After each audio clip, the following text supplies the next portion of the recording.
savez, la FEC a fait du chemin.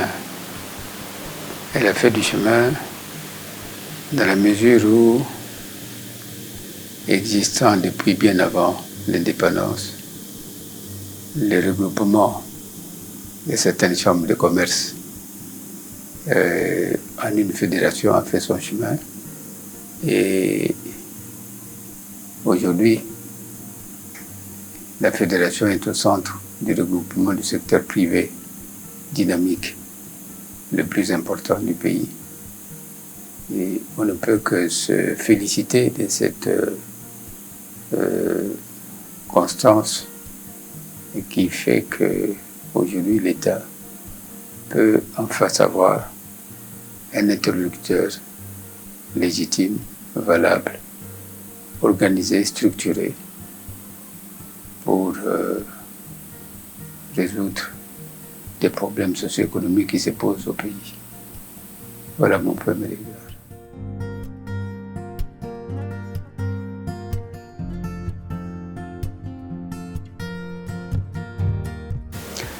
Non, d'abord, le premier défi est lié à la première question. C'est de pouvoir exister. Non seulement exister, mais se développer. Et garder la constance. Ça, c'est le premier défi. C'est le défi le plus important. Et aussi, non seulement le fait d'exister dans la grande ville de Kinshasa, mais d'être partout, dans toute la République démocratique du Congo. Il n'y a pas un seul endroit où la FEC n'existe pas. La FEC existe partout. Ça, c'est un défi qui n'a pas été simple, mais qui est aujourd'hui une réalité. Une réalité, le troisième défi, c'est celui de voir la FEC. Aujourd'hui, ça peut vous paraître tout à fait normal, mais aujourd'hui, la FEC est gérée par les enfants de ce pays depuis plusieurs années, parce qu'à un certain moment donné, on avait cru que rester dans les mains des nationaux, la FEC risquait de prendre de l'eau. Non, je crois que je l'ai dit plusieurs fois, lorsque les Congolais se mettent ensemble d'une manière rationnelle et déterminée, ils sont capables de faire de meilleures choses. Et la FEC est l'un des exemples de cette capacité des Congolais à pouvoir s'organiser lorsqu'ils le décident.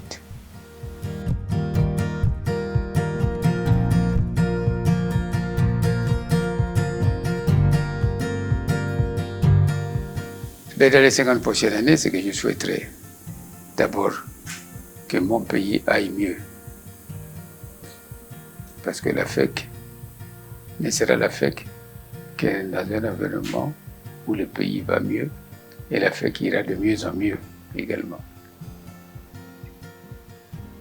Et que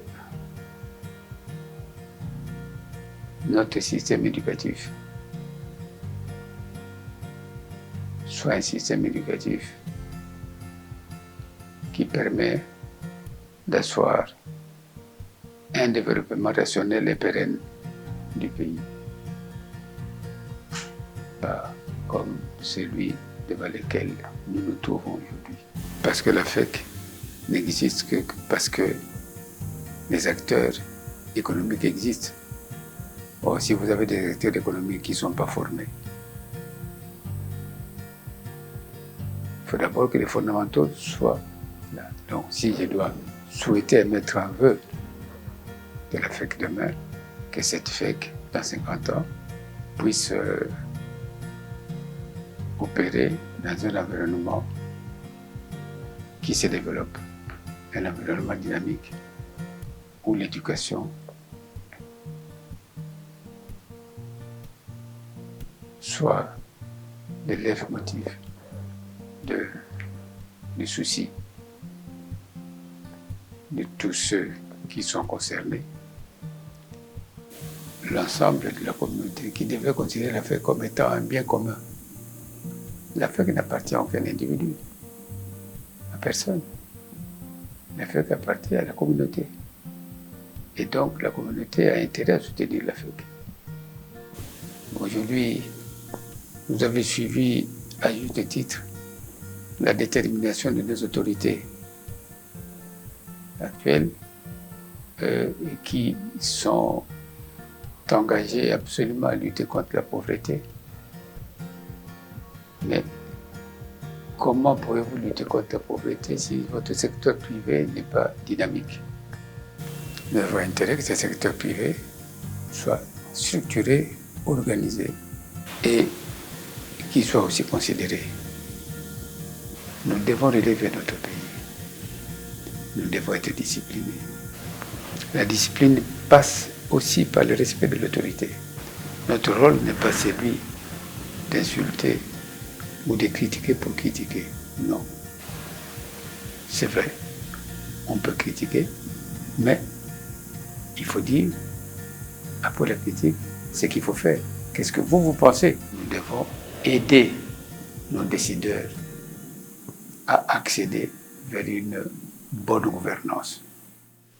Et notre rôle est celui de créer des emplois pour réduire le taux de la pauvreté. Mais pour créer des emplois, il faut travailler dans un climat qui vous permet de le faire. Et dans un climat de confiance aussi, de dialogue. C'est pour ça que je vous ai parlé du dialogue avec nos autorités. Et j'ai terminé en disant, on doit être des partenaires, mais pas des concurrents.